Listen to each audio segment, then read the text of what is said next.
Hey, good afternoon, everybody. This is KB5MIQ, Big Boy. We just talked a little bit about a couple of things. Number one, I'm still tweaking on my channel a little bit. Vern 6 it mainly gave me a really good idea with buying a new selfie stick that's got a remote on it where I don't have to reach up there like I used to. That helps a whole lot. Vern, I appreciate that. Um, I'm also going to be flipping some stuff around. I think I'm going to move the MTC logo to the front of the video and things like that. Uh, Chris Howell sent me a couple of good things. One, a ham fest in, I believe, Mobile, Alabama. That'll be on the end of this. And some history of 1010. I'm going to put that in my next video because I'm going to do a little more research on that myself. But he sent a pretty good article on that, and I'm trying to get a little more research together on that.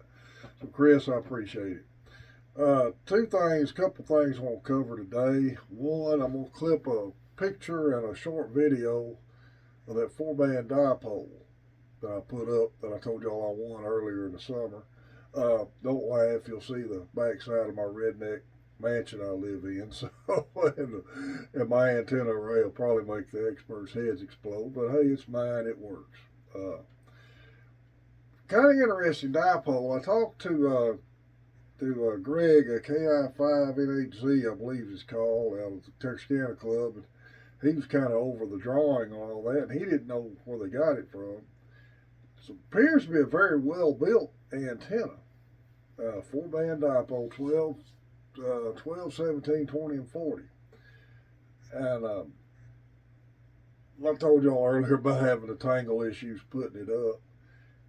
But there wasn't any kind of instructions, or I hadn't found any data on it or anything, other than it appears to be a very well made antenna, and it was marked 12, 17, 20, and 40 up on the bowline going up.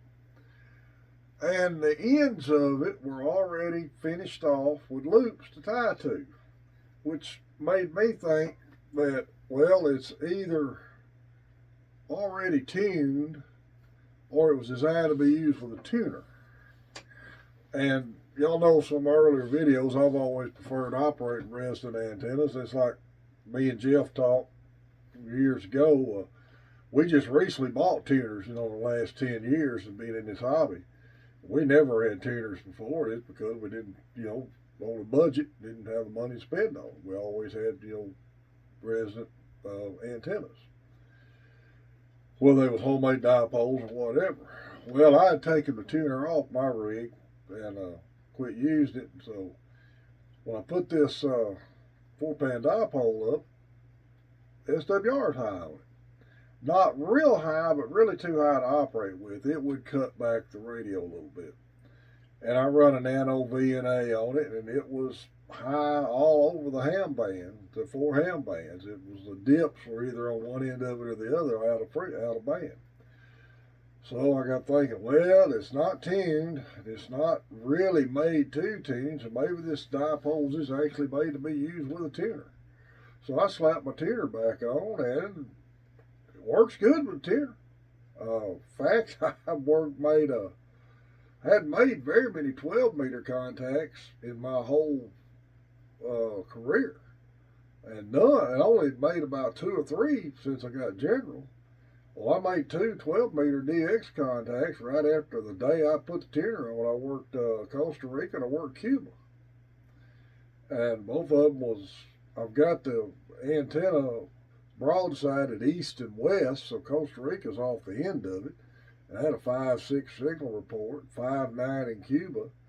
And I worked Slovenia last night on 20 meters with a 5.9 plus signal report on it, running a tuner with it. So, hey, I'm not taking it back down for the tangle issues. I'm gonna run it with a tuner. I'm kind of pleased with it. I really am. But it's a little different design of a dipole.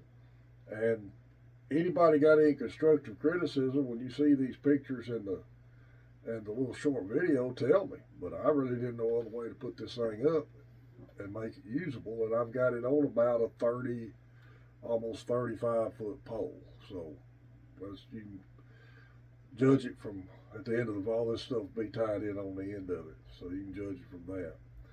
was talking to Adam at the Ham Club meeting, WW5AH, and he's got a YouTube channel he does some Bronco restoration stuff with, and we was talking, and said, well, I never thought mine would get 700 subscribers anyway, and I would like to work it a little more, try to go ahead and make that magic 1,000 mark. And he was telling me, well, a lot of people work the YouTube algorithm. I'm sitting there thinking, I can't even spell algorithm. I really don't know how to do that.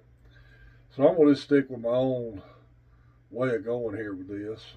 So far, it's kind of worked. I'm not as flashy and cool as some of the other channels are. And like y'all know, my audio visual skills kind of lack sometimes, but I get a lot of good reports from people just like the way I just come in here and keep it simple. So we're going to just keep doing that. Got a couple of social media things I run up on. This guy posted something, and I'm not trying to take away from ham stores, but this guy's got a good point. I discovered at auto parts stores sell the copper-infused anti-seize lubricant for a fraction of the nearly $30 the ham supply places charge, $1.99 to $8.99. He said, I'm not advertised, I'm not gaining nothing for this post, but any parts store uses this and any parts store has this product used in outdoor antenna connections. He makes a good point. There's certain things you can buy at hardware stores. I know we've talked about this in other videos about antenna building, where I made an antenna out of household junk, just stuff laying around that you can use. So it doesn't all have to come from a ham store, but it does. Some of it does help. But good thing to know about that. Think about that next time you're trying to build an antenna or working outside. Now this one I may step on some toes with, but I don't agree with this guy's concept here. It's kind of a long read. I started radio again after 35 years in 2021. Both FT8 and PSK31 were new to me. FT8 excited me a lot at first. I did a lot of QSOs with a 20-watt Zygu and a dipole, and did QSOs all over the world. Even better, I saw I could let FT8 run in automatic mode at the same time I could play or watch series on Netflix. Then one morning I woke up and said, what the blank am I doing? So I bought an amazing machine, the FTDX10, and I thought, no, I'm not going to do FT8 with this. I know the CW. I kind of forgot about it going back to it. Today I'm sad that I lost 6 months of my life with FT8. To see that this crap killed the radio, you don't have to touch the transceiver computer to make contacts. Well, he's talking, kind of running FT8 down after doing it, and he says it's killed radio. It's totally lifeless, dehumanizing our beautiful business and makes us very stupid. I don't do FT8. Everybody's got their own opinion on radio. I'm just giving you mine. Nothing has killed amateur radio. It's taken some ups and downs, but nothing has killed it. The thing about FT8 is just a mode that you have available. One of the many options we have in this hobby to get into. I'm just barely the tip of the iceberg what's available to do in this hobby. Basically, I run a single sideband VHF, UHF, FM shack. And that's what I like about it. That's the great thing about this hobby. If you don't want to do FT8, don't do it. Real simple. Nobody's making you do FT8. And if you get into FT8 and find out it's not for you, don't do it. That's fine. But I don't agree with blaming one of our modes that we have available for any issues that you may see with the hobby. It gets back to these old guys that are constantly bragging on you guys for asking what they think's a dumb question. This is one of the, I keep telling people this is a really great service and hobby to be involved in, and your level of participation in it is strictly up to you on how far and how much money you want to invest in it and your level of knowledge that you want to get into this. I encourage people to get into all aspects of it if your pocketbook will allow it. But there's no requirement that you have to do any part of it. It's just available there for you to use, and I like to see people utilizing the services we've got available and running with it. And one day I may try FT8. Adam runs FT8 some, and we never get our schedules worked out. He's invited me by to show me FT8. It's kind of interested me a little bit. I like the old school packet, and I think we've got a packet node back up around here. I'm looking at trying to get back into that. But if you're running something and you like doing it, do it.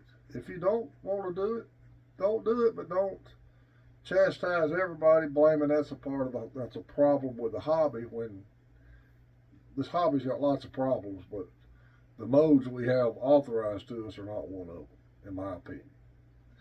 Well, guys, I appreciate everything. We're at 7:31. It's weird how YouTube does that. I think some people do unsubscribe on occasion.